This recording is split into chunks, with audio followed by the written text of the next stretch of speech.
Christmas tree, oh, Christmas tree. Oh, hello.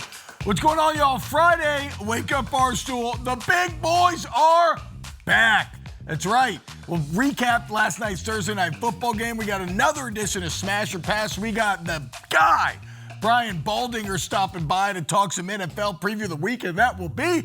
And Megan making money's Money Corner. She swept last week, makes more money this weekend, guys. It all starts now on FS1.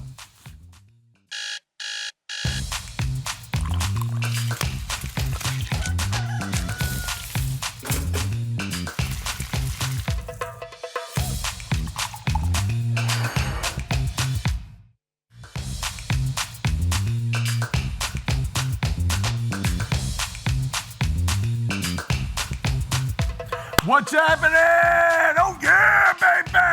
That's right, the big boys are here. T-Bob Bear, Mike Katic, Dana Beers, and Megan making money. Swept in the money corner last week, guys. Swept.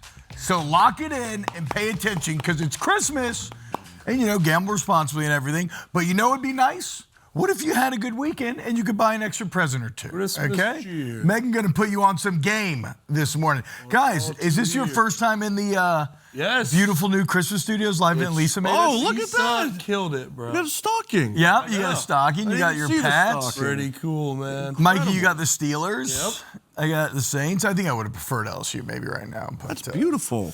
Isn't it nice? Yeah, live event Lisa killed it. Lisa kills it. I love Christmas. Who's your alum? I do too. Look, we got the red and green logos, guys, the red and green lights. It is, the vibes are incredible. Shout out Christmas, man. Shout out Christmas. Christmas rocks. It does, man. Shout out the holidays. Look, guys, if you want to ask us any Christmas questions, tweet with the hashtag AskWub. Woo. And you can ask anything, and we'll get to them at the end of the show today. First off, guys, let's talk a little Thursday night football. Last night, a lot of flags. Yes, the Atlanta Falcons somehow overcome a franchise record 19 penalties to beat the Tampa Bay Buccaneers. I think the most obvious angle here is this is the continued collapse of a Bucs team that we were very high on early on. Baker Mayfield was the MVP frontrunner. There wasn't a more fun team to watch. They were winning every game with these last-second drives. Well, now the math gods are coming for them, and the complete opposite is taking place. But before we get there, guys, the Kyle Pitts game. Woo! It finally happened. What a game for that guy. It finally happened, dude. Kyle Pitts has been banging the KP drum forever. Over, 11 catches, over 150 yards, 3 touchdowns. He had three? Three. Oh, yeah. Became the first tight end since Shannon Sharp in 1996 to have 3 touchdowns and 150 receiving yards in a game. You love to see it. Kyle Pitts. You love to see it, And he's man. in his free agent. He's in his contract year, so I he probably made a lot of money. I feel like we've just been waiting for this for years. Yeah, for the entire rookie contract. He's so athletic and so skilled, and you're just waiting for this big game to happen. And good for him. Yeah, good That's for him. what I was going to say. I'm pretty sure that was Jerry's signs for the week. Yeah. Was a Kyle Pitts anytime touchdown, and I think he was 0-12, and he was like, "This one I actually hate. This one's not going to hit because I hate it so much, or vice versa." And then, 3 touchdowns. Yeah. Well, and to Dana's point, it's like there's been so many weekends where you just don't think about Kyle Pitts, so you don't look at Kyle Pitts, and then you see him make a play, and you're like, oh, wait, this guy's an Adonis. Yeah. He looks like a god amongst men. Those are NFL players out there, and he looks significantly bigger, stronger, and faster than the other most elite athletes in the world that are on that field. I think there's also some interesting conversation to be had about Kirk Cousins, what the Falcons are doing with quarterback. What's the deal there, Dana? Is there a question that we could have been asking all season? Should he have just been playing a little bit more over Penix? Because Penix just didn't look good this year. And I'm a Michael Penix guy. You are as well, of course. You played with the guy. But, man, Kirky, he looked fire last night. He did. And I feel like he's the guy that needs a little bit of consistency and actually to be able to show up and play every week instead of being this guy that's coming in because of an injury. Kirky can ball still. Yeah. He's throwing dimes. And the big thing with him last year was his arm strength was leaving him in games. But last night, that was not a question whatsoever. No. He was throwing dimes. Yeah, apparently Kirko Chains is just a Bucs killer.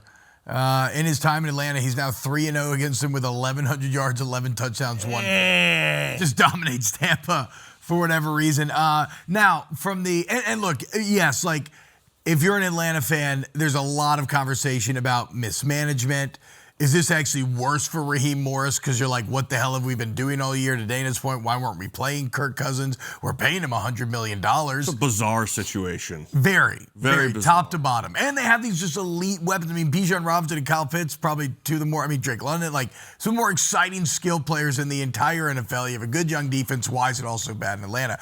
But the bigger story from a national standpoint is likely, why is it all so bad in Tampa Bay? Yeah. Right. Like we said, early on in this season, there was not a better fourth quarter team, a better fourth quarter quarterback than Baker Mayfield and the Bucs. And yet last night, they take a 14-point lead right at the beginning of the fourth quarter, and it's Baker's very mistakes that end up setting the table for the Falcons to not just score twice, but remember, they missed two-point conversion. Yep. So they had to stop Atlanta again, get the ball back to then kick the game-winning field goal. Just a complete and utter collapse. And now you have a Bucs team that has lost 5 of 6. They're 7-7. Who do the Panthers play? They play your Saints. Oh, yeah. Well, bad news for them because Tyler Shark. Uh-oh. But no, look, the Bucs. Sorry, Che, it's all in danger of collapsing around them. Yeah, it's insane. Like, if with the team that they believe that they had, injuries or not, Look at in that. the Panthers, division man. that they are in, that's what I'm saying. It is Look at that NFC. It is inexcusable for Tampa to lose the NFC, or maybe not inexcusable because shout out to the Panthers, they're doing what they need to do. What am I trying to say here? I don't know. I'm trying to say that if I'm a Bucs fan, this is one of the harder seasons, narrative turns to swallow in terms of like, there's no way we should have lost the division. No. Yeah. The play, we won it so many years in a row, that should have been locked up. The question mark should have been, how far will we go in the playoffs? And yet now you may be sitting home watching with the likes of the Falcons, the Saints, and all these teams that you just thought you were clearly better than. Look, they got to play twice in the final 3 schedule weeks. tells me? This tells me that Drake May killed them. Look at that. Yeah. Ever since Drake May came to town, they have been struggling. Aren't you Patriots fans just so lucky? In all seriousness, how are the Panthers? What? Like, how are Good they for in this them, position? Good for them, I'm but actually like, happy for them. they're not good. Yeah, look, Rico Dowdle's had some really big games.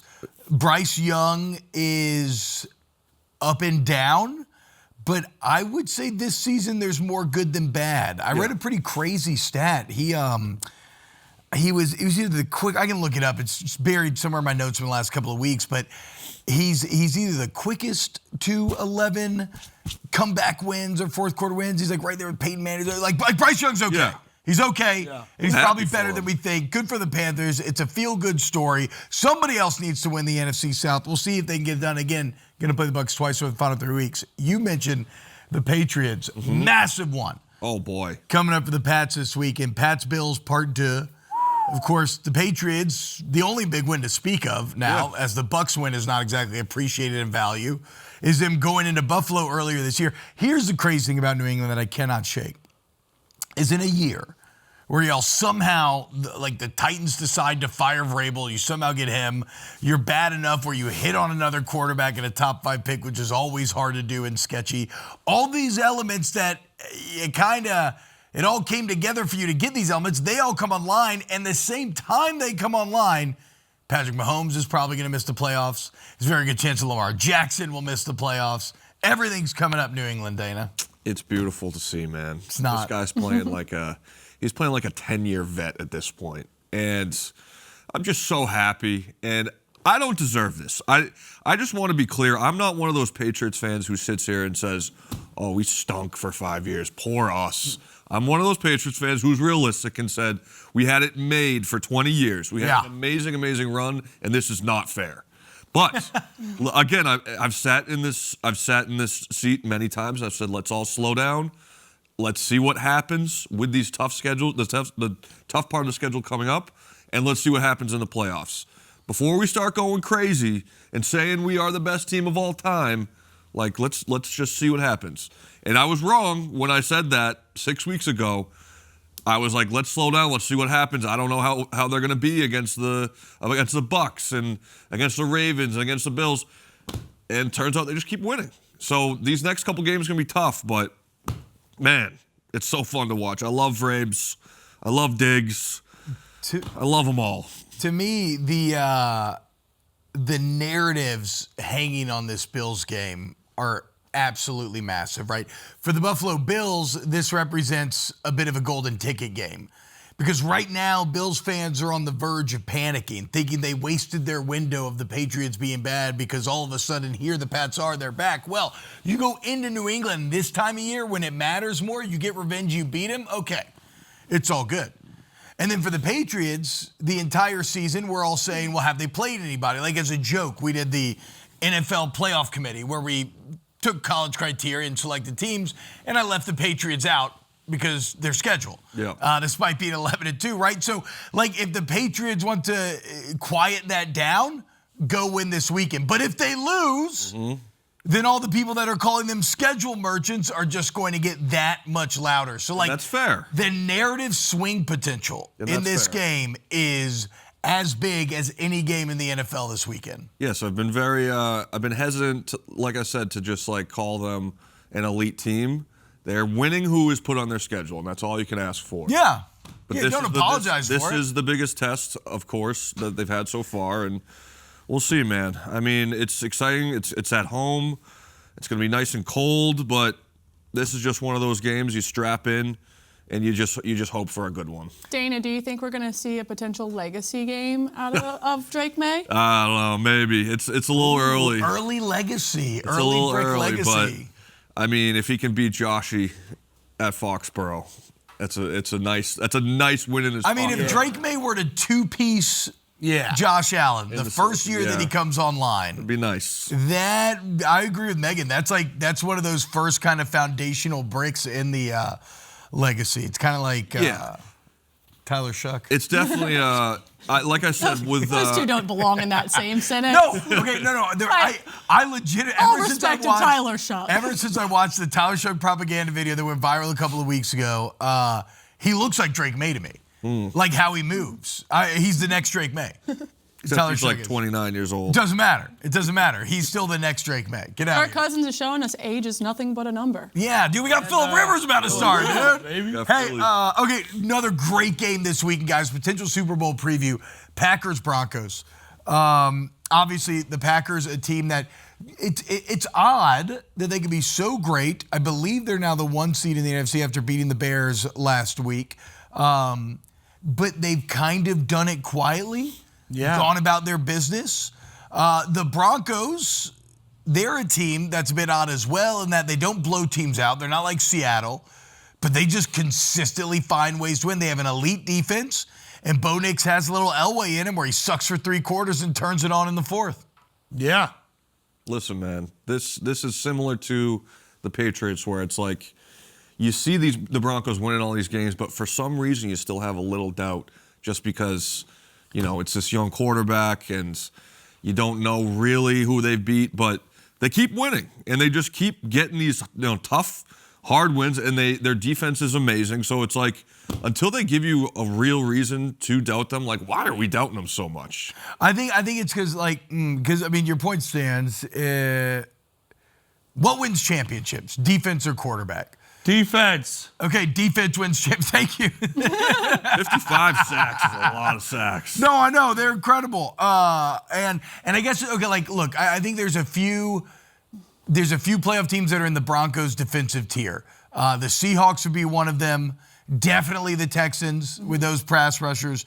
And then it's probably the Broncos. Yeah. So then you look at those teams and say, okay, who has the quarterback that you trust the most? And that becomes interesting. I'm actually not sure. I would think Sam Darnold. Dude. But then the playoffs last year, people are always going to point to. But really, that's almost more of a Sam Darnold LA problem that he has specifically. But have we seen Bo Nix in the playoff pressure? No. You know, I mean, you know a product you're getting with Dan Darnold, and I don't know. You just don't know what the pressure will be like on Bo Nix. Answer me this, Mikey. If I was to pose Dana's question to you, right? Why don't we believe in the Broncos that much? Why do you think? They haven't been there in a while. That's fair. Yeah. Sean Payton's been there, but I that's also fair. think Bo Nix, like he was. I don't want to say he was kind of a joke forever, but like no one really respected him for a large period of time. You never knew what you were going to get out of him, That's like true. coming out of college. So it's just like maybe that's our hesitancy to go full in on the Broncos is just still because it's Bo Nix at the end of the day. Yeah, I think it's that, and I think it's the fact that they've won a lot of one-score games. But again, we'll see. This is a great opportunity for them to shut us up. And on the flip side, a lot of teams in the NFC hoping that the Packers will fall. All right, coming up next, guys, it's time to relive last week's Big Ten Championship. We got the Katic Crawlers going to break down some of the biggest plays from Indiana, Ohio State. Don't go away to our beautiful Chicago. More Wake Up Barstool coming up next. Charlie B. What's happening, guys? Welcome back to Wake Up Barstool right here on FS1. How about it, Mikey Katic? Big Ten champion. What you are looking at right here is a Big Ten champion. Not me. Indiana Hoosier. Yes, my team, but not me. Yeah, so who? Look, we are a office of fans. Yes. Of fans. And when our team wins, we win. Okay, I'm a big So Ten own champ. it. Who? Yes. All right, so before we get into the crawler corner, because we got some film to break down from the game, we're going to go over some of the biggest plays of the night. Before that, how about this? Oh, people were not happy about this. So This was during their alma mater, which was kind of screwed up. But the pan over to the alma mater. But may I add here, every year we played at their stadium, right? Yeah. We would walk off, phone in my face. I'm not going to say what they say to me, throwing shit at us. F you. You. Oh no. Hey, between cheese and Indiana football, it's gonna happen. You get passionate. You gotta love. Yeah.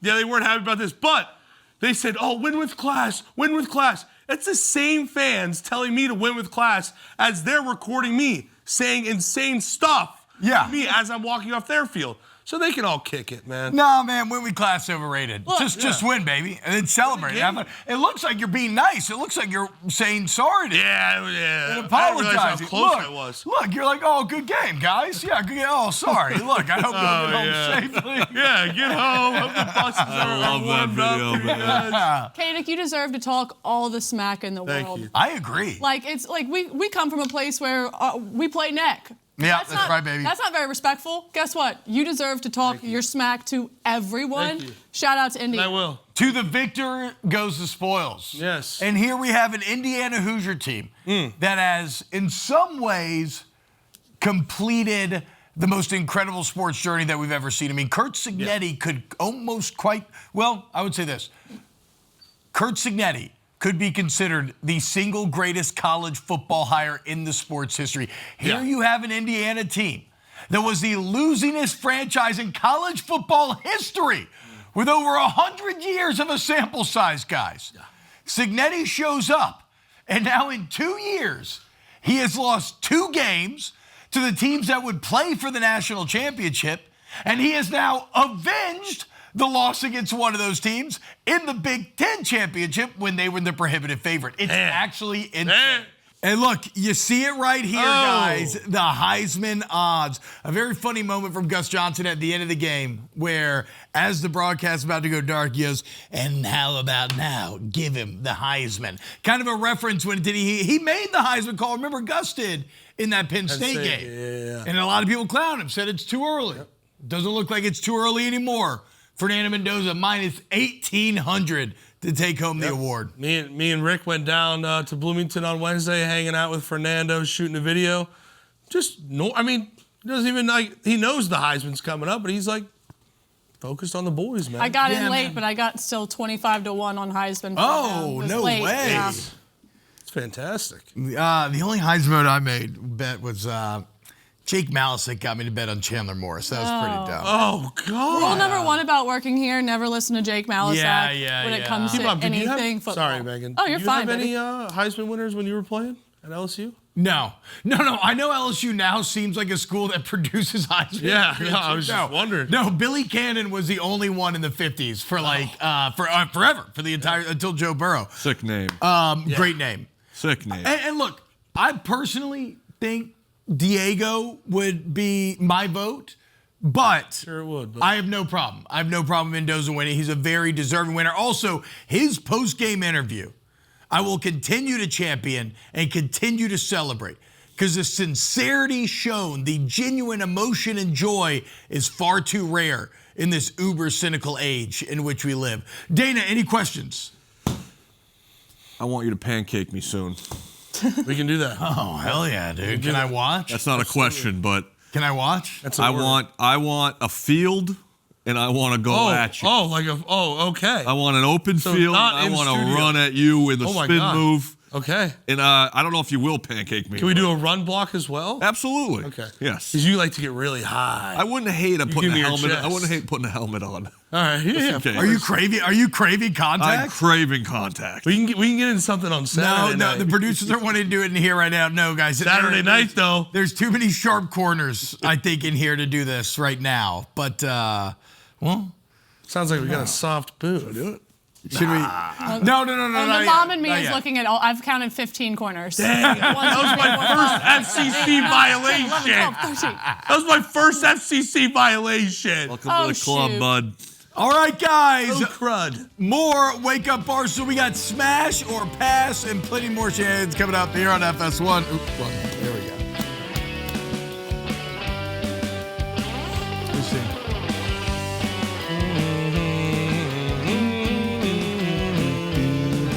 And big fat people sing. And big fat people sing. What's happening, guys? Welcome back to Wake Up Barstool here on FS1. All right. Are those the words? No, Dana, no, not at all. Bad people sing. I was going to say, because you guys both did it. And big fat people sing. You fooled me. No, that's the BBC. That's the BBC theme. Wednesdays. New episodes dropping Wednesdays at 9 a.m. now. Subscribe to the channel, The please. greatest pod in the history of the world. It's a very this fun crew pod. is unbelievable. It's a very fun pod. It shocks me every It's so much fun. A lot of breast milk talk this last episode. Who did you shout out, Katic? Shout out, was it Women for Babies? Oh, no, shout out women for giving birth. Yeah. Shout out Women for Giving Birth. In case, there You know go, what? Hell Megan. yeah, Katic. Yeah. You can get behind that. Hell yeah. There you go, Meg. Hell yeah. Shout out to you, Meg. Anyway, there was a graphic, and we're gonna do Smash or Pass in a minute, but I want to show you all this NIL graphic that I ran across a couple of days ago. This is, and let's be clear, do not get too married. And can we get this on the big screen for my bad eyes as well, guys? Do not get too married to the uber accuracy of the number. Yeah. These could be off by a couple 100,000, maybe here or there, but for the most part, they are genuinely correct. These are the top 25 NIL college football earners. Yeah. You have Arch Manning at the top, $6.5 million. Again, approximate value, guys. Carson Beck, number 2, $4.2 million. And then you go down the list and see Lagway, Sellers, Nuss, Klubnik, Drew Aller, Nico, Sam Levitt. Tough list. Well, so that's kind of the takeaway here, right? You look at this list, and it's you realize you're kind of getting a questionable return on a lot of these investments. I don't have one Heisman finalist on there at all. I mean, look, for like Ole Miss, they've been a very good team this year. They don't have a single player on there. Indiana, do I see a single Indiana player on there? Is that Caleb Downs? Yeah. I mean, yeah, Caleb Downs. That's probably the best investment there with Ohio State at number And 3. Jeremiah Smith, for sure. Wait, where's Smith? Oh, there's Smith down there. Yeah, I see him. But the point being, if you look at the playoff teams, you don't see a lot of representation here. And so I'll ask y'all this, because I think I have a couple takeaways. But like, what is your takeaway from seeing a chart like this? It's just so rich. These kids are so awesome. I mean, My take is So Arch Manning jealous. doesn't need that much money. Like, he'll be fine. The Mannings are great. Yeah. I mean, like, great guy, potential great quarterback, but at the moment, $6.5 million spent on a Manning that hasn't proven really anything seems kind of tough. Well, and look, I'll be clear. Like from the Manning's perspective, yes, he's not playing at 6'5" level. He did play better and better as the year went on. I'm still buying or holding my Manning stock, but All obviously, $6.5 million of it? well, the thing is with NIL though, it's not 1-to-1 like a football salary course. cap where the NFL is going to pay you just based on your play, right? Obviously, Arch's numbers inflated because of everything you said. He's royalty. Yeah. He's literally a football royalty here in America. Okay, go ahead, Mike, and then I'll get to Another thing I was mine. going to say was there's not as many transfers on this list as you'd think. Well, I A think lot of these guys are retaining, like obviously Beck and I don't even know who other so. I think the reason being is that because these teams went all in to keep. Yeah. A lot of times their quarterbacks. See a lot of quarterbacks on this, but what they viewed to be maybe their most talented player.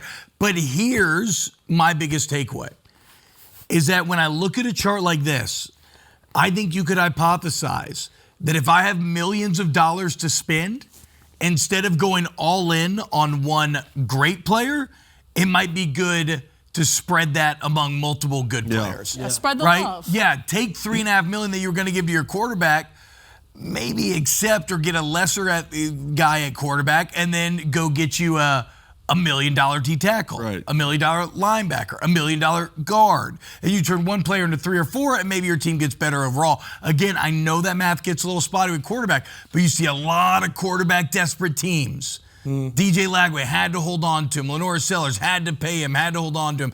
Cade Klubnik, Garrett Nussmeier, Drew Aller. And yet the teams fell apart around him, and it meant nothing. I can give you an example in basketball. The University of Kentucky right now is spending like a historical amount on their roster, just with NIL and the players they have, and they're not good. Yeah, they're losing games, and it kind of makes you think a little bit like, is there something here with all this money stuff that might not be the best thing for some of these guys? Maybe they get a little comfortable. I don't know. It's not just in football, but in basketball too. It's like it really complicates things. Yeah. When there's finances involved, and Yeah. when one guy might be making a lot more than another, like there can be jealousy or there can be rifts within the team. So And it always brings expectation. Yeah. And talent evaluation is hard enough to begin with without the added expectation of, oh, you have to be good because we are now paying you this money. So a lot of wasted money on this chart. Do you guys remember anything that you have wasted money on that stands out in your head? yeah, I mean, every day. Yeah, I got some NIL money last year, and I just spent it on the boys. Love that. I would just always. That's not wasted. Yeah, I know, not at all. I would just, a lot of people like buy shoes and cars and stuff like that. I just bought bottles and tables for the boys. Tables for the boys. You know what I think about quite often is if the dream of mine is to walk into a room one day and see all the stuff that I've lost. Yes. There's probably a lot of that stuff that I've spent a good amount of money on, just like whether it's clothes or like something, some technology or whatever. Wait, I actually love this. You somehow magically discovered the dream of the room with everything you've lost in your entire life. So sick. I love that, actually. Oh God, That's like a genie. Have you seen The Labyrinth? I've never seen Labyrinth actually. Wow, man. I know. There's a spot where she has like all of her missing things. It's like this garbage dump, and it's like where everything goes. It's just kinda like that's that. that's a great fantasy concept. Yeah. I'm a historically poor financial individual. Same. So if I had any NIL money, woo! Yeah. In college too. Yeah. When I was paying for 40 ounces with nickels. Oh yeah, it'd have been bad. It'd have been bad. I don't know. I bought like a ton of. I have a bad habit of buying board games, card games, miniatures that I know I'm never gonna have time to play. That I know I'm never gonna have time to paint. But I buy them anyway. Also, one time I bought one of those UFC like half humans. Yeah. You know, like the upper body. Oh, yeah. And I don't think I ever threw a single punch at it. And then I don't know what happened to it. Have you ever seen my jersey collection? No, I just buy backup quarterback jerseys. I spend thousands of dollars on that. That's a hobby, though. Thousands of I dollars. love that, dude. Who's your best backup quarterback? I love rocking Jamarcus Russell. Did you play with him? Hell yeah, J-Rock. No. He was before my time. I have He was a 3 beast. Nathan Petermans. 3? Yeah, JP Losman. You name it, I probably have it. I'll buy one this weekend. I'll buy a new one this weekend. It's an addiction. How many Browns jerseys do you have? I have Derek Anderson. I have Jason Campbell. Oh my God. I haven't gotten Johnny Football yet, but that might be up there. Oh my God. There's a lot. I've lost count. It's a problem. Like, how many legitimately do you think you have? 50? What? Wow. I've never been a jersey guy. Let me send it to the producers. Who can I send it to? We have got to get a picture of this collection. Megan, what have you wasted money on? It wasn't really me. It was more my mom's money, but like the 4 months I went to college. I mean, a dorm for a year, like the meal package. Oh, yeah. Yeah, that wasn't needed, but I got where I needed to. What happened? Did you fall into that age-old college trap? Yeah, so I wanted to go elsewhere. My grandparents were like, we're not going to let you use our address for in-state. You're just going to party. We know who your parents are. So I went to a school I didn't even really care about. Was there for 4 months, and again, I went for broadcast journalism, and Hey, yeah. Look at you now, dude. Yeah. Broadcast journalism. Here we are. So TV shout out talking mom for sports, paying dude. that off. Mama making money. Oh man, I I also bought a had really something. expensive bike for my kid. It was like a $400 super safety bike. Bikes are sick, though. Never Bikes rode it are once. sick. I used to Guardian bike? Yeah, So it was when they first came red. out. I have a I will say this: Guardian bike. My oldest daughter learned to ride a bike in like 30 minutes the other day. They're actually pretty sick. That is the hardest Yeah. thing to do as a parent ever. Potty training's pretty bad. I'm about to have to get the 3-year-old in. Man, I just had a good waste of money answer. I don't remember though. Coming up next, let's make some money in the money corner. Megan, make money. Woo! Fresh off a clean sweep last week. Don't go anywhere. More Wake Up coming up on FS1.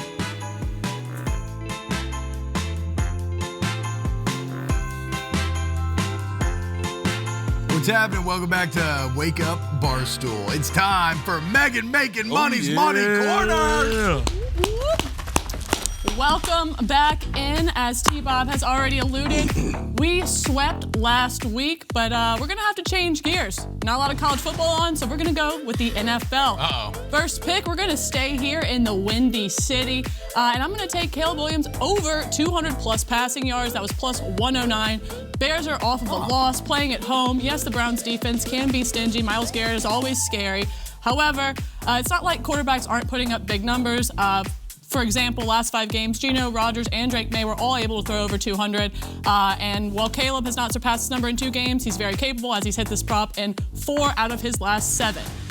So that's the first one. Second one, you guys have already seen teasers whenever Big T is here. We're going to go with a teaser, and we're going to tease the Patriots to plus 7.5 along with the Bengals plus 8.5. We already alluded that the Patriots, Drake May, potential legacy game. I think they stay at least within plus 7.5. And obviously with the Bengals, Joe Burrow, he's expressed his Sad. He's expressed his Sad boy right now. his sadness, but part of being sad is not being able to play and winning games. So I think he's still going to go out there. He has winning in his DNA. I think they're able to cover the 8.5. Up next, this is one that I'm kind of calling my shot on.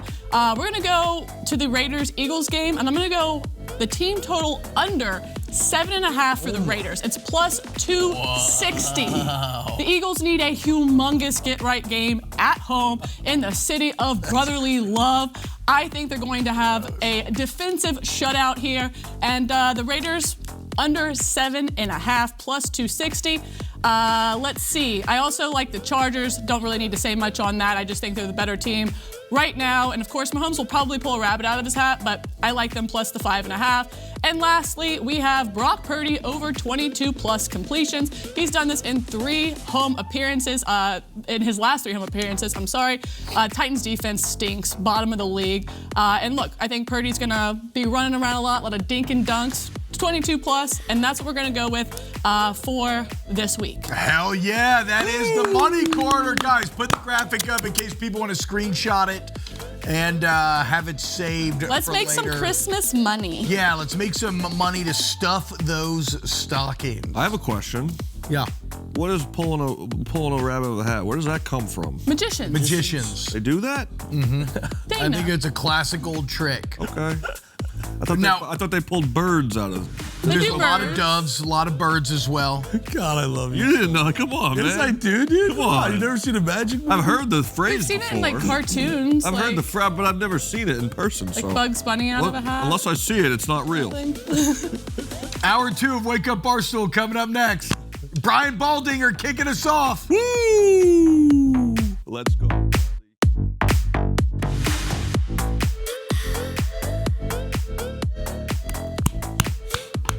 Wake Up Barstool FS1. We got Brian Baldinger coming up here in a minute. As soon as Baldy joins the show, we will go and break down some NFL with him, as nobody watches more film than Baldy. Remember last time we had him on, he said, what did he commit to? I think 40 or 60 hours a week or something, watching every single game. And that's on top of, even if you go on his Twitter right now, Baldy's breakdowns. He's got breakdowns of Fernando Mendoza even in Indiana. So the man never sleeps. We'll get to some Baldy. But first, Dana B., you mentioned that you have a backup quarterback jersey collection with damn near 50 jerseys. And This is about half of them. Here is a sampling. I lost that Culpepper one. Oh, that sucks. Remember I brought it to the bar, me and you, and I left it in the Uber. Oh no. Yeah. That's So somebody out there, an Uber driver, has a Miami Dolphins Dante Culpepper jersey. well. Look, no, it's now just safely tucked away in that magical room that you will one day stumble upon, the room of lost and hidden things. Yeah. This is about half of them. You can see a couple stuffed away up top. I've bought a lot more since this photo. Are these authentics? These are pretty much whatever I find on eBay. Okay, because they on look eBay. good. Yeah, we got Elvis Gerbach, 2 Petermans. There's a third one somewhere. Scott Zolak, that's a Patriots broadcaster. Brandon Whedon, that's another Browns one I have. Jay Cutler, let me say, I don't know why he's in there. He's not a backup. Who's that? By any means, Jay Cutler. Okay, look, we got Baldy here. Brian Baldinger, Baldy's breakdowns. Nobody knows more NFL, breaks down film better than our guy Baldy. Baldy, what's up, man? How we doing today? I'm looking at that Dante Culpepper jersey.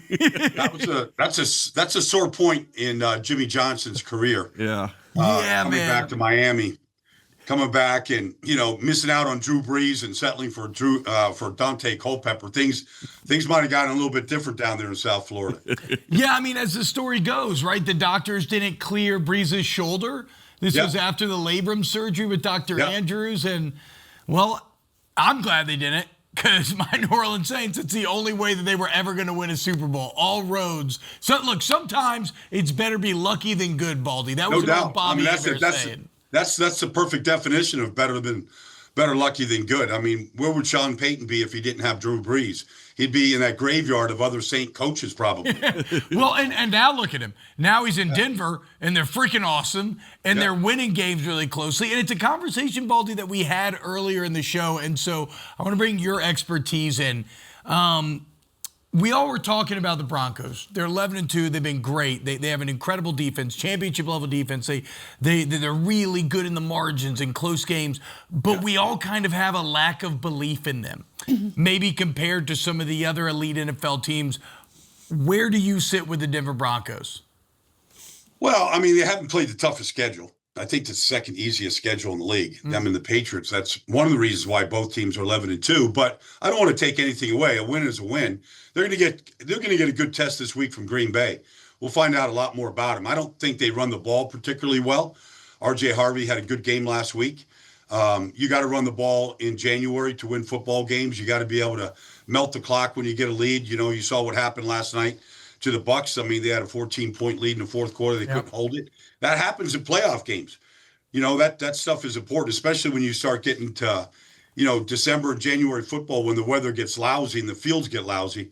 So we'll see how that holds up. But, yes, they can sack the quarterback. They don't take the ball away very much, which is a little bit weird, how you can have 56 sacks and yet only, I think, 9 or 10 takeaways. Oh, that's crazy.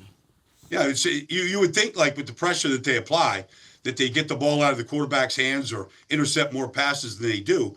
And so those are, I'm knocking them a little bit because I think you have to, like, to your point, are they for real? Well, if you look closer, there's some deficiency there. However, you got to love what Bo Nix is doing and how he does it. He's very elusive, and he's, I don't know, I played up there at Mile High 7 different times. I never won a game. I never could catch my breath. He never looks like it bothers him at all. So that's a real, I mean, that's a real advantage. Like, because I feel as a common man or somebody who hasn't experienced Mile High, it's very easy to kind of hand wave that away. Like, as an actual NFL player, when you go up there, like, if they were to get home field advantage throughout the playoffs, the one team, that's a real advantage for them. I think it is. I mean, I felt it. Now, maybe Micah Parsons won't feel it this week, chasing Bo Nix. It'd be a good question to ask him at the end of the game if it got to him. But I always felt it. I didn't think it was psychological either. Damn. I felt it up there. You know, when you're out there as an offense lineman, chasing down the field, picking up your running back or, you know, picking up your receiver, like the way guys like Quentin Nelson does, you know, that's what I did as well. And I felt it jump on my back every time. I don't care if I played him in a preseason game in the summer or if I played him, you know, during the regular season, at any point during the season. I felt that effect.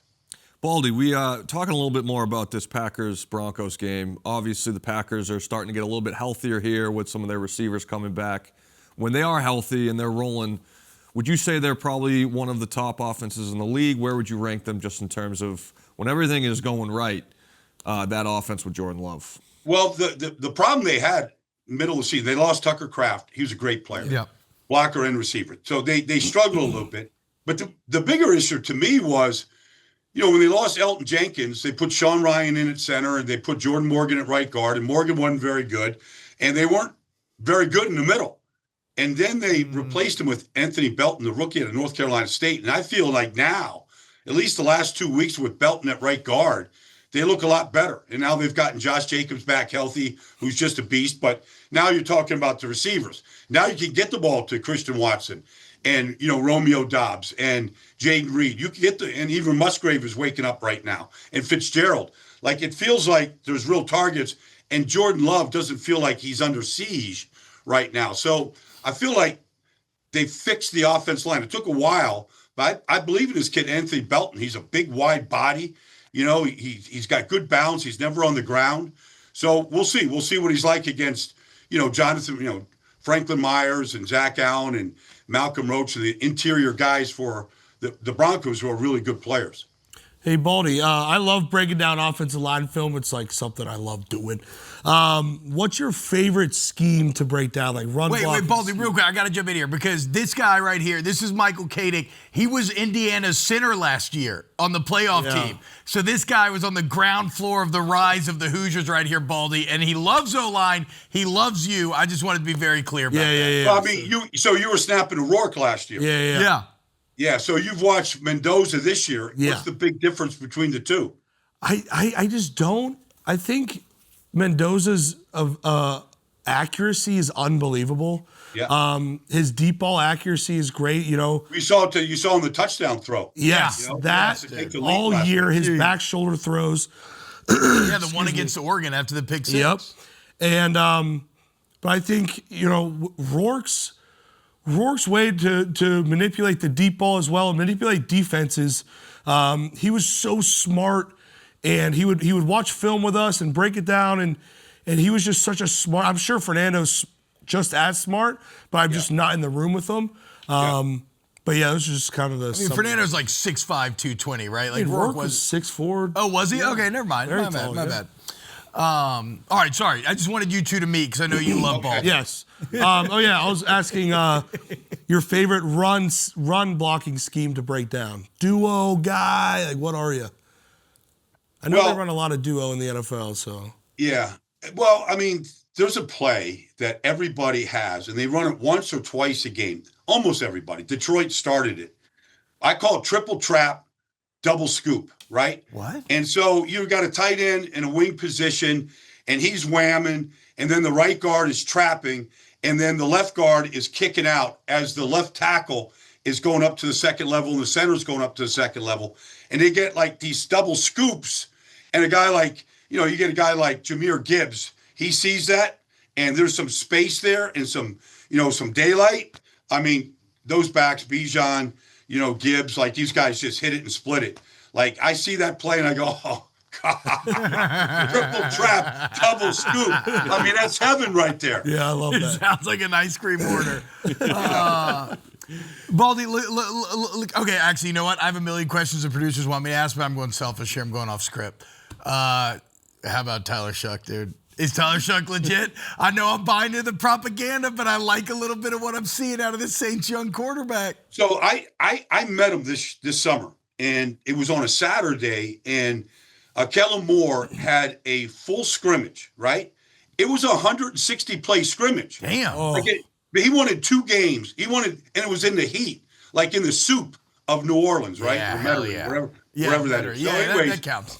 so I know some of the guys there, like some of the coaches and everything. So I stood behind the offense and watched this scrimmage, right? So I meet Tyler Shuck, and I'm like, the first thing you meet is he's a big kid. Yeah. Like, I'm 6'4", 250, but like he's every bit of 6'5", right? He's got and so, when I left that scrimmage that day, I was like, that's their starting quarterback. I know he's a rookie, but that's their starter. Nothing against Spencer Rattler, but he just looked the part. And then you watch him run like you did last week against Tampa. Yep.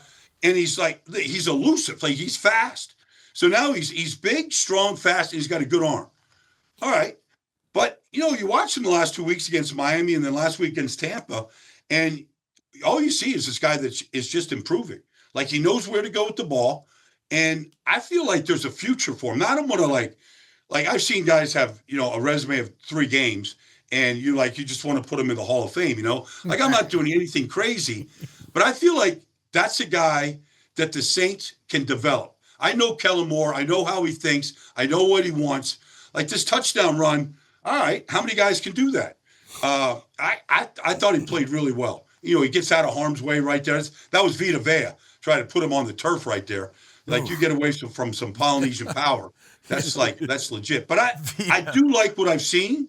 And look, to go into Tampa and win that game like they did, I know Tampa's struggling on defense, but I don't care. Like he's played well the last couple of weeks. Yeah, Vita Vea's thrown off play with no gloves.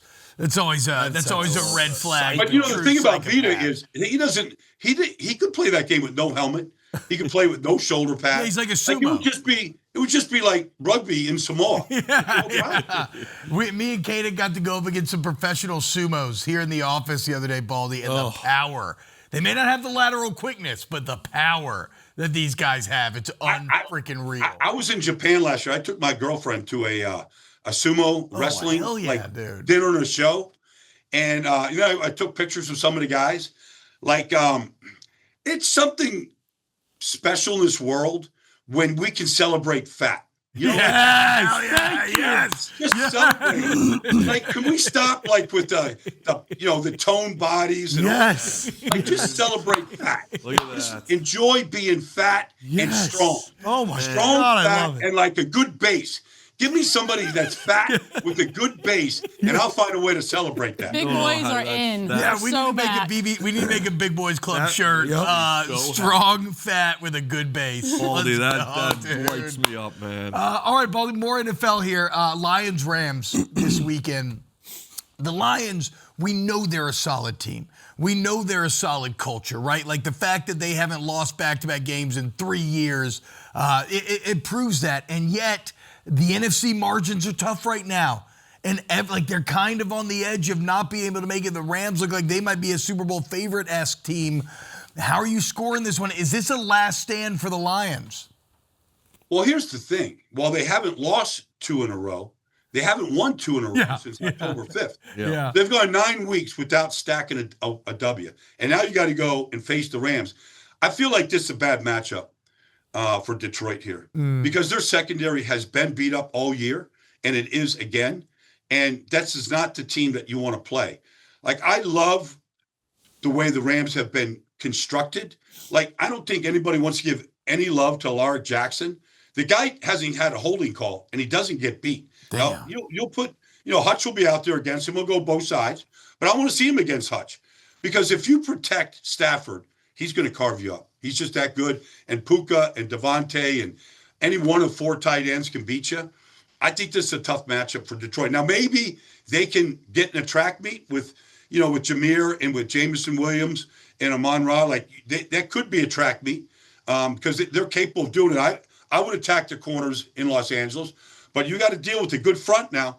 You got to deal with, Jared Verse and Byron Young and Kobe Turner, the whole group now. They're very, very good. They don't have to blitz much to get pressure, but I feel like this game favors the Rams just because the secondary in Detroit has been beat up all year. Yeah, it's so crazy. I always think of Verse and Braden Fisk, but yeah, you're right. They got Young, they got Turner. Like, the Rams, despite not having draft picks for years, have a lot of very good young talent. Very confusing and very frustrating. We're talking red zone offense. You watch everything. The Rams packages with the 3 tight ends, getting Devontae out there one-on-one, having Pook on the other side at times. Are they the most unstoppable red zone offense in the NFL right now? Well, I mean, look at I went back and Devontae has got 14 touchdown passes, and I think 10 of them are inside the 5. Yeah. Like I saw a play, I saw him play. I forget which team it was, maybe 3-4 weeks ago, and they single him out. He's to the wide side of the field, like he's spread way out, and he's got a corner out there on him, and they throw the fade to him, and they don't complete it. They come right back the next play, and instead of running the fade, he kind of like gives a little head fake out there, and he beats him inside. And Stafford, like they were going to Devontae, like 2 plays in a row against the same corner, the same look, and he just gave him a different release. And so I haven't seen a corner. I mean, I go back to, maybe when Jalen Ramsey was playing against him, like when he was in Green Bay, like he's almost unstoppable down there because he has about 10 different releases, and you never know what he's going to do. It could be a stutter, it could be a crossover dribble, it could just be a stab. So if you take Devontae and then you take, whether it's Parkinson or Higbee or any of the Ferguson, any of the tight ends, they all could beat you too. And then at the same time, Kyron Williams is a great end core. They're really good short yardage goal line runners. So they have a lot of different ways they can beat you. So I would agree that they're as good as anybody at that part of the field. Baldy, we only have time for one more here. I'm so sad. I get to talk to you all day. Thank you for carving out the time for us when you're not watching film 24/7. A million different directions I could go, but let's stick with an individual here. Myles Garrett, on the edge of setting the NFL record for most sacks in a single season. You look at his career numbers, nearly averaging a sack a game for his entire career up to this point in the NFL. Where does Myles Garrett rank among the all-time great pass rushers? Could he be the best ever? And what makes him so unstoppable? So I talked to Myles this summer, and, I was joking with him because, he's got a graveyard for all these quarterbacks in sack. So, he's also, though, been blocking field goals, just jumping over offensive linemen and blocking field goals. I said, well, why don't you get a graveyard for kickers too, Myles? He thought that was a good idea. He had a move 2 weeks ago against Trent Williams. Yes, where he literally looked like an avatar. Like he looked like one of these like fantasy like movies where men can just, or people can just start flying, like they just take off like some fantasy thing, sci-fi thing. He took off from the right side and he literally jumped from outside of Trent Williams all the way to the inside and then sacked, Brady, right? So I'm looking at that, and I'm looking at Trent's reaction. Now, Trent has seen everything in his business, right? He's seen every pass, but he kind of looked at like nobody wants to give up a sack, but he kind of looked at the ground going, how did that guy just do that? And I think, the combination of power and all that kind of stuff, it's, he's a freak. But I asked him also, like, how long would you stay around this league to break Bruce Smith's record? He's close with Bruce. Yeah. And Bruce has 200 sacks. Yeah. And I think Myles is at 140 or something. But he's only like 30 years old. Right. Like he's going to break the all-time sack record if he stays reasonably healthy. He said he didn't want to play the game till he's 37, 38 years old to do it. So, but I feel like he could be the all-time sack. And I played with Reggie White and played against Reg. Like we're looking at maybe the best of all time. Yeah. And so that's something else. And then to do it on one of the worst franchises in football. Imagine if he did it, like, say, with the Rams. Yeah. Where they got, they're scoring 30 every week. And he got a chance to rush the quarterback where they got to throw it a lot more. Oh, that's a good point. He's even got limited opportunities because of game He's got flow. limited opportunities, and he's putting up those kind of numbers. Jeez. Baldy, you're the absolute best. Hey, real quick, Phillip Rivers. Is it possible? 44 years old? Can he play? Yeah. Look, I mean, every athlete, I don't care if you're a boxer, football player, what goes on you, even if you're healthy like Phillip Rivers, your reflexes go. Your reaction time goes. It just does. It happens to all of us. And I feel like Phillip might know the offense. It might be, okay, let's open the door and see what we can do. He's thrown the ball to Pittman before. I just think his reaction time, especially in Seattle with that defense, like they got some pit bulls coming after you now. Might be tough. Devin Witherspoon, like Emanwari, like Big Cat Williams. I don't think this is going to go well if he plays. I know, man. He's got the Texans staring him down week 7. It's scary times. Hey, Baldy, you're the absolute best. I know we kept you long. I apologize. Thank you, though. You're the man. All right, my pleasure, guys. You bet. Brian Baldinger, Baldy NFL, Baldy's breakdowns. God, You can ask him anything in the NFL because nobody watches more NFL football than that man. Love him. All right, Smash or Pass and plenty of other fun coming up next here on Wake Up Barstool. Ooh, that's a good one right there, boys. I love basketball. You guys don't, but it's okay. I love basketball. Okay. Actually, not true because Megan, first off, is a mid-major basketball sharp. She's made a lot of money betting mid-majors through Not the years. this year, but through the years. Through the years. Well, it's not time yet. Yeah. I was more talking about Katic. Yeah, Katic. You just want your boy to love I like ball. March Madness. Basketball was my favorite sport growing up. I still love the Pelicans. Now I'm on kind of a little bit of a break. It's been tough. It's been tough years. I'll but get you. But I'll hook you. Fears is fun, and Derek Queen is very He's fun. nasty. Derek Queen's actually good. He's the next Jokic. Yes. That's what we like. All right, Dana, give us some quick thoughts on the NBA since we're here. I mean, the Thunder keep just plowing teams. Are we still in the 73-9 potential They beat pace? the Suns the other night by 50, and the Suns are a good team. 24-1? And they're not just winning; they're just beating teams down. The Celtics let me down last night. That was tough, but the Celtics are low-key better than people thought, and Jason Tatum is going to be back. Celtics are low-key the most unlikable franchise. Don't in say all of that. sports. I mean, am I wrong? Yeah, you're wrong. In all of I sports, don't mind them. I'm just saying, I got him. I I score don't know him. of all of sports. I'm kind of but I next have to the personal vendettas. Cowboys. Eagles. Come on. Nah, Celtics. You're wrong. No, Celtics suck. You're wrong. All right, it's time, guys, for a little smash or pass. Woo, woo, See what woo. we got on the docket this week. Oh, it's back. Pass. Okay, we had a lot of debate Pass. over raisins on Wednesday's show. This is a certified double smash. What? I'm passing so hard. Just give me grapes. I Yeah, don't want them to I get all don't need withered and gross. I like raisins. Wait, guys. You Mom said used a to make me eat double raisins all the smash? A time. double smash. Raisins are freaking incredible. It's nature's candy. Raisins are good. They're like gummies. I don't. You don't like the texture of raisins? I like Megan? the texture. I don't like the taste. Ruin everything. What? It's sweet. I don't like it. You ever have a? I'm passing. Is that might be- okay with you? No, I'm so sick of all the anti-raisin energy out of this. Everybody here. Might be a dumb Shut the question. flip up. You ever had a salad with raisins in it? Yeah, I don't. Yeah, Yeah, like one of those Not bad. goat cheese. they're good on, because man. the texture change. Yes, it is. Also, I was eating trail mix the other day again to put this to the test, and well, raisins wouldn't be my number one element judged on an individual basis. That's obviously cashews.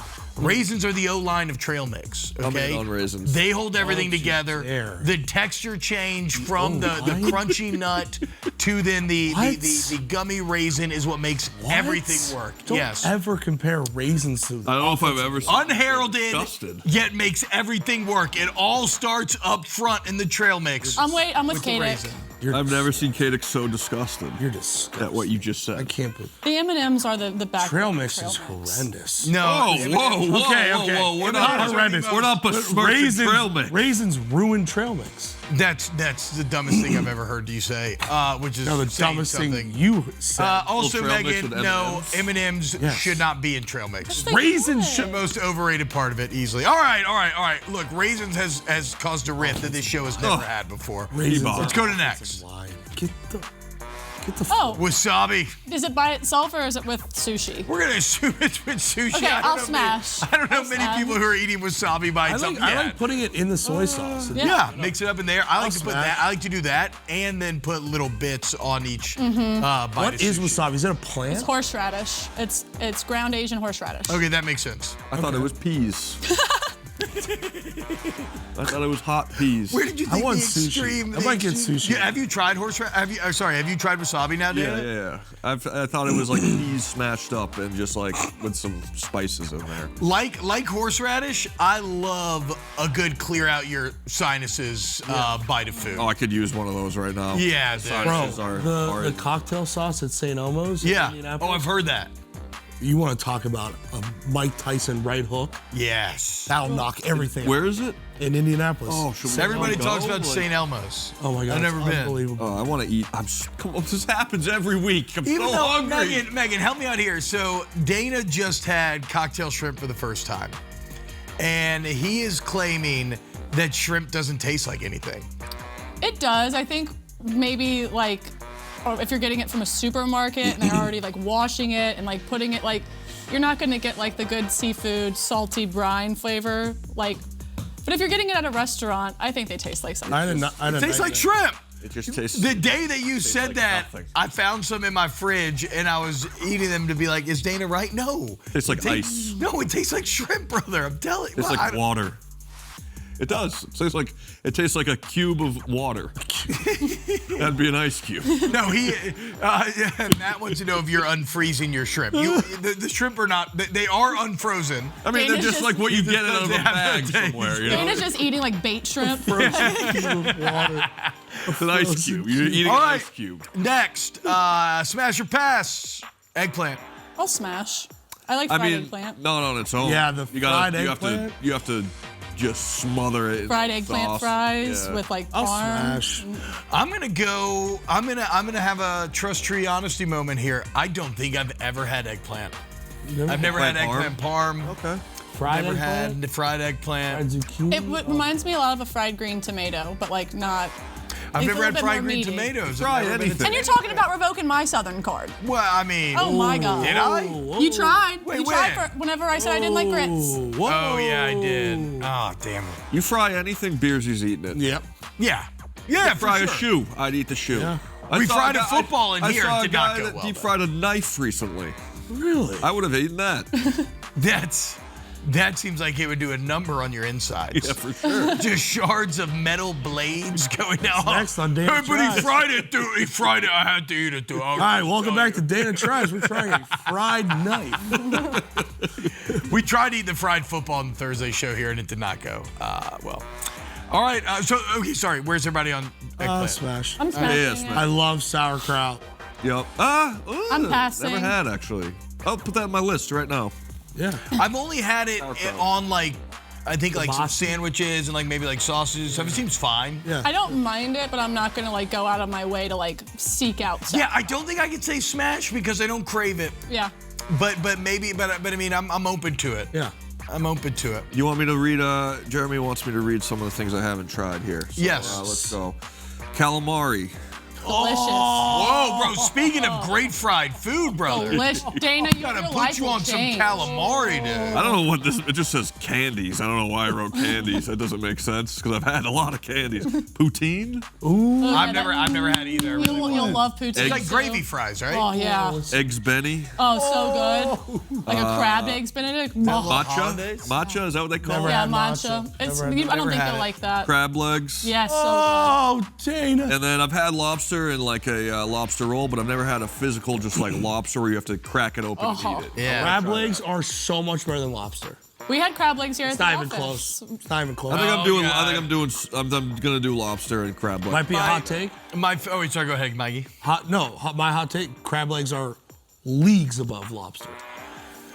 I think there's a time and a place for both. Like, I love lobster, but like the crab legs, the satisfaction you get with a big meaty pull, being able to just dunk it in that butter and just I'd like to slide it experience off. Oh. I've almost never had. I mean, I'm kind of with Mikey, but it's probably a function of me not having as much lobster. Yeah, I would say. I love the taste of crab. I mean, like my 1-3. And just like blue crab, busting those open and just going to town. I love my wife's family's. They're Maryland people, and so they do crab feasts, which is just No like Old Bay. the Maryland version of crawfish boils. And wait, why Maryland, no you Old got Bay? I just it. don't When you're like in it. Maryland, you got to do The Old same Bay. thing. No, It's it's not. great. It has like nutmeg or something in it. I don't like You it. gotta do Old Bay when you're in Maryland. Yeah, Old Bay's great, dude. Old Bay's great. Well, I one time I love a good all-purpose seasoning. Yes.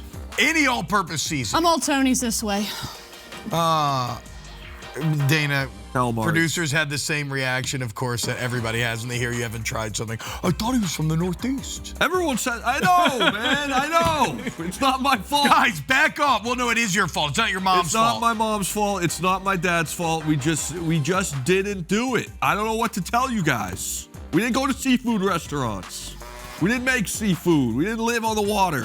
Seafood's my 1-1. Smash or pass? Ginger beer. Smash. Pass. A mule and a mule? Connor Griffin beer. Yeah, I'll do a mule.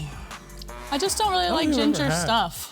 I like, I don't know if I'm going to say enough. I like it enough to smash, but it does help settle the tummy. I think ginger If you're ale ever is having a extremely tummy ache. underrated. Ginger ale's great. Very underrated. Another tummy ache. Oh yeah. I solver. crush ginger ale. When you're having puke on your phallus Sundays. Carson's asking me if St. Louis pizza was good or bad. I had Emos in St. Louis. You ever have that? Trust me, Carson. I forgot to text you. Carson texted me to give you a bunch of recommendations. Toasted raviolis. I love There you go, toasted Carson. ravioli. He hit them all. I mean, yeah, toasted raviolis were fantastic. The Emos pizza, I would say, is something you would eat at like a children's birthday party. Ooh. That's not an insult. It's just Like a Chuck E. Cheese? it's just like a Is that not an insult? no. It's like kids would like it. Like Carson. Like I can't tell. So is it like super cheesy and like not very No, it's just like it's just a cheese. I don't know. I'm not trying to insult the pizza. or the cheese. It's the cheese. It's like a kid's pizza. Like a Chuck E. Cheese. I feel like it's like more insulting because you're genuinely not trying to insult them. I'm not. It's like But you're like, nah, just like a kid. yeah. toddlers. If you had kids, they would love Emo's pizza. It sounds like a kid's pizza name, to be fair. It's good. It's good. You said that with a question mark. He goes, it's good. Ish. Emo's pizza. Oh, I'm so hungry. Yeah, man. All right, guys. When we get back, we're going to go around the office. Got a holiday check. We got the Skillet special parlay coming up. We got plenty more right here. We're still going to get to some of these NFL games as well. Wake Up Barstool, more on FS1. Look at the bean. What's up, y'all? It's once again time to go around the office with Wake Up Barstool. What's the worst present you've ever gotten? Let's go find out. Ryan, what's the worst Christmas gift you've ever gotten? Oh, coal. Who gave you coal? Oh, my parents. I was a bad kid. Yeah, no, I stole from Target when I was like, 12 years old. Stole some Pokemon cards, shoved them in my pants. Yeah, I was a bad kid. My great aunt, who's really old, she gave me one of those free America Online discs that you get on like a desk at a dentist Like the office. demo disc. Yeah, she gave me one of those. Mikey Betts, what's the worst Christmas gift you've ever received? Worst Christmas gift, I asked for basketball cards. I should have explained it because I got WNBA cards. That was tough. One Christmas, my parents forgot to put my presents under the tree, so I woke up to no gifts and was convinced I was a very bad child, and they had to find a loophole to bring me down to the basement and show me the gifts. Like, Santa put them down this way. So it wasn't a bit. They just forgot. No, they completely forgot about me. It was great. Annika, worst Christmas gift you've ever received? My mom surprised me with a drug test. Yay, that was fun. Growing up, I loved Derek Jeter. I wanted everything Derek Jeter, and my mom bought me a Derek Jeter model baseball glove. But she bought a glove that goes on my right hand because I'm right-handed. But when you're right-handed, the baseball glove goes on your left hand. So I immediately started crying because I was like, I love Derek Jeter so much. And then I tried to put the glove on and I realized it was the wrong hand. And I had to break my mom's heart after she had broken my heart that I couldn't use the gift. Brandon, what's the worst Christmas gift you ever got? Oh my God. One time my parents got me this sweater that had a lot of brown with some blue stripes across and a lot of different patterns. And there were some Christmas trees on it. It was the stupidest looking sweater I've ever seen in my entire life. It was an awful sweater. And then I wore brown pants with it. Yeah, I look terrible. I feel like the brown pants match this sweater. You have a Jalen Waddle jersey on. Yeah, I sure do, T-Bob, but I'm not wearing that sweater. Welcome back. Wake Up Barstool. Shout out Brandon everybody is who the answered. Grinch, man. He is the Grinch. There's like never been a wholesome moment that Brandon hasn't crapped on. No. Immediately afterwards. But Still don't even know if he likes me. oh, he does. I don't know. You. Cool. I don't know, actually. I mean, that's a feeling that I had a lot when I started working here as well. I don't know about Christmas, but it was my birthday one year. I got a football, and it was like the wrong size football. And I was in third grade, and I started crying, and I was like, that's not the right size. And then I was just being like a little brat. But I was at Disney World at the time. And then to make me stop crying, I got a phone call, and it was Goofy. Let's go. Gosh, Dana. Goofy was like, I think I've told that story on here before. But he was like, what's up, dude? Like, What's up, dude? Is that what he's he's like, What's up, happy dude? birthday. And then I was great for the rest of my birthday. I forgot about the football. Wow. Wrong size football. I was a brat, man. Yeah, I mean, that's a little kid. God, that'd be crazy though, to give your kid a present, they start crying. Yeah, I was a child. No, it happens. I'm not blaming you. I think it happens. How is everybody's Christmas preparation going? Yeah, the trees are up, the decorations are up. What are we talking about? I don't really do much. What do you mean, as a single man? I wouldn't. I don't really do much. I wouldn't either. You live alone? My own house. Yeah, I don't really. You got a tree? When I was by myself, I didn't do anything. Yeah, I don't think I'm going to. Not even a tree. No. Why? Why do I? Who am I? Yeah, I'm with you. I think you do. Don't you do it for yourself? I don't think you do it for anybody else. I know, I mean, if but you want to just have the nice, peaceful glistening and of the Christmas tree vibe, yeah, you do it for yourself. But again, if I was Katic and I was just a single dude, I'd have my camping chair and my TV. My recliner is literally all. That's all you need. Yeah, maybe I'll get a Christmas scented candle. You get a little Charlie Brown tree. You put some lights on it, and then when it's beautiful and it's cold at night and the snow's falling and you're at peace and maybe you're having a whiskey or something, and you got the soft glow of the tree at the edge of your vision. It is beautiful, feeling. Especially here. We never got snow, especially like this down south. So having your tree lit up with the snow flurries gently falling in the background. It's amazing, guys. Don't take it for granted. Just need a fireplace. We're gonna get there soon. Nice. It does sound nice. Megan, how's your Christmas prep going? Your decorations and everything? You all good to go? Yes and no. So we're in between moving right now. So and we're also going out of town for Christmas. So I've had to figure out how Santa is going to get to California, how the gifts, what house to put the tree at. So you made me feel like a jerk whenever I told you I don't think I was putting up a tree since I'm moving stuff. Yeah. So I did buy a little Charlie Brown Christmas tree and I'm putting it at the new house, and then we're going to do presents the day before Christmas, probably, or maybe the day of Christmas. Peer pressure works, guys. Tree shaming works. I always was fascinated by the people that would go to Florida or nicer, warmer places for Christmas, and they're how do they get the presents there? Yeah, because I always wondered. Because Santa is an omniscient and omnipresent magical being. Yes. That knows where we all are at all times. Yes. In fact, many governments throughout world history have tried to kidnap and weaponize Santa because he has the ability to track every single human being, but his magic is so powerful and such that he's been able to escape multiple regimes. I'm talking to everybody from the Mongols back in the 1300s to the papacy during medieval times. What's going on? All I'm thinking about is Napoleon launched an entire the people think Napoleon launched a two-front campaign. That's what got him in trouble. He really launched a tri-part campaign. He was also heading to the North Pole, but the elves turned him back. While you're giving a history lesson, all I can think about is if Mrs. Claus is fine. Fine, fine, attractive. Yeah. Damn, dude, you gonna talk about Miss Kringle like that? One time, my dad, we had snow on top of our roof, and he, I think he went up there. I think, and he, and it said "ho ho" when we got home. There you go. Oh, that's what my parents did. Ho, ho, ho. The one of the best things ever when I was younger. They got the fake snow, and my mom put shoes down and sprayed the fake snow, so it looked like footprints, like going to the fireplace, and then left a piece of like red fabric, like tucked into like the fireplace little rung things. Yep. And also there was like half-eaten carrots like everywhere. Oh. So I just assumed my mom was out there just like gonna say, gnawing on them and spitting them out. You know what would Well, be you sick? assume, but I don't know. The reindeer get hungry You know what during would a be sick full world someday journey, is, dude. maybe you know how he eats cookies. Yep. 100% Marty. Eat all the cookies Brother. and leave them there. Brother, I can't wait to do that. I was literally about to bring Wait, that how up. are you going to eat Santa's cookies, Dana? Then what's Santa going to eat when he shows up? If you eat all the cookies. Eat his cookies. I hope you're happy. You're Are you trying not- to eat Santa's cookies See, Bob, before. I know you That man pound runs. those That cookies. man. No, I do not. That man works his butt off to get all the way around the world delivering presents, and y'all gonna eat his cookies.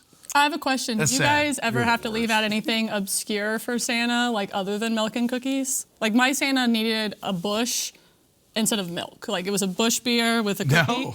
Like my Santa, like that was I had to leave that Yeah, out. my Santa wanted a bottle of whiskey, actually. A bottle of bourbon, actually. Yeah, makes sense now, but Wait, are y'all when it comes to Christmas gift shopping, have y'all gone fully online, or do you still like going into stores? Because I have a sickness where I doubt I have the time for it anymore. But for probably well over 10 years straight, I would do the majority of my shopping on like Christmas Eve in a mall. Do you hate yourself? Something That about sounds miserable. being out there amongst the people, the hustle, the bustle, the vibes. I more of just an love online it. guy. I just love I it. hit up Black Friday, got everything done. Smart. Easy peasy. All right, never mind. All right, let's get to an Ask Wub question here. D-Bubby. Stay-at-home dad, shout out. Ask Wub, is Hanukkah gift giving way superior than Christmas, both for kids and parents? You don't have a kid open 20 gifts and play with only one because you have 8 days to open them. I guess I never considered this question. I think it'd be way better for kids. Like every day you get to open it up, like, you know? Yeah, every day you get to open a gift. have the- but it is better for the parent as well because they're focused on that one gift every day. Yeah. It is like a nightmare when your kids like open up all of like the small toyed like gifts and you go from putting batteries in one and they've already moved on to the next Yeah. toy and it's just like why did I spend this? Now, that said, there's something wonderfully gluttonous and exorbitant about seeing your child open up just a pile full of presents. Yeah. Knowing that it's wasted, knowing that they'll likely find a bottle cap on the ground that will intrigue them more for some unknown reason for the next 3 days, but it feels so good to watch them open Are you it the up. trash? Are you the trash bag guy? When presents are being opened? Yeah, for all the wrapping paper and everything, yeah. What's the absolutely. best gifts y'all have ever received on Christmas? Like that you can Hoverboard. remember? Was it a Remember those- hoverboard? Remember those Yeah. hoverboards? I remember. I wouldn't say it's the best, but just an event we did that was really fun was we did like what's it called? Secret Santa? No, Yeah, the white Yankee elephant? Swap. White elephant? Yeah, Yankee Swap, whatever you call it. Yeah. With bottles of liquor. But every time you got one, you had to drink it. Ooh. Yeah, I think we. It was awesome. But this was my family. Yeah. We were talking about doing something like that with the Wake Up team. I'm not sure if we're going to or not. It was very fun, but your stomach is in shambles. Yeah. I mean, You for have me, like 10 different things in there. How big's the bottle of liquor? No, it's just like it's a shooter? everybody has like handles. No, it's like and then you end up whatever you end up with. That's what you end up with. But as it When crosses, you get it, as you it crosses your path, you got to drink it. Okay, I was under the that. impression you had to drink the whole thing. No. I probably for me, Meg, it's like video game consoles, right? Oh, dude, yes. Like N64. I remember playing Super Mario 64 day of Christmas, having my mind blown.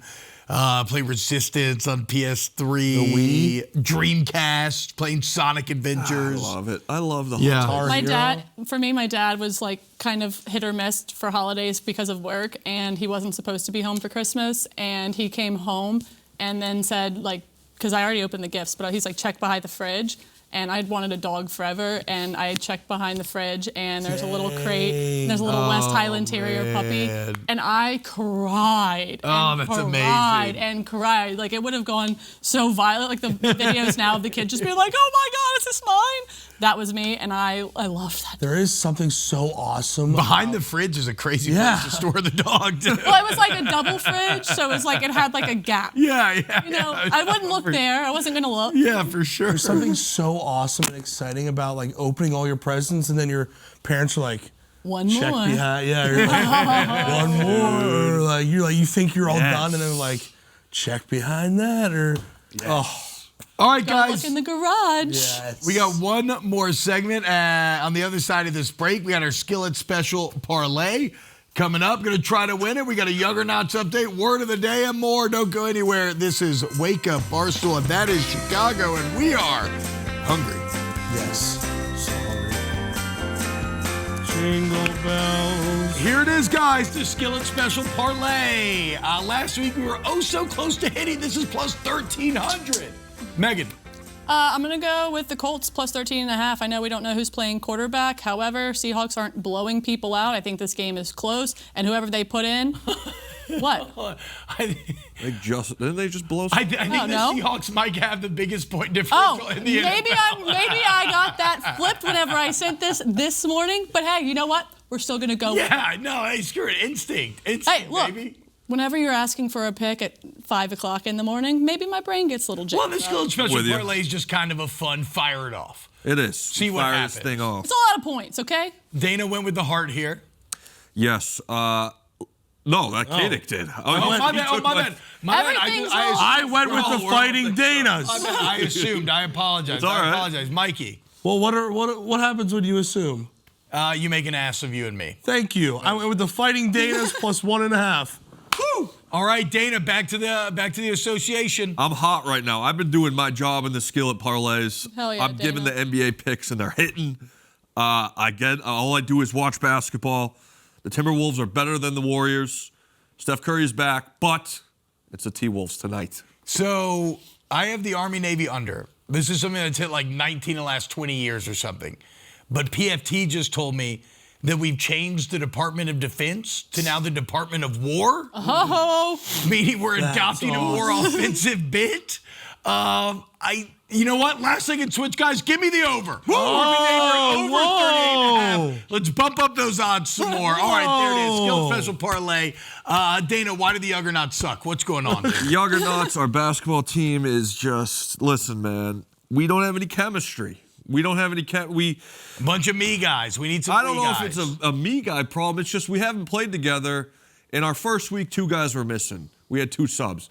Last week, 2 guys were missing. We had 2 subs. Next week, we're supposed to have our full team. I might have to bring Katic in. do you want to call out the guys that didn't show up? Was it like a sick issue? Ebo had a shoulder issue or something. You can't say Rick. We were Rick was doing a video. That's fair. First week, Tate went to an Alabama basketball game. It's like, all right, listen. Priorities, guys. You know where this all starts? It starts off the court.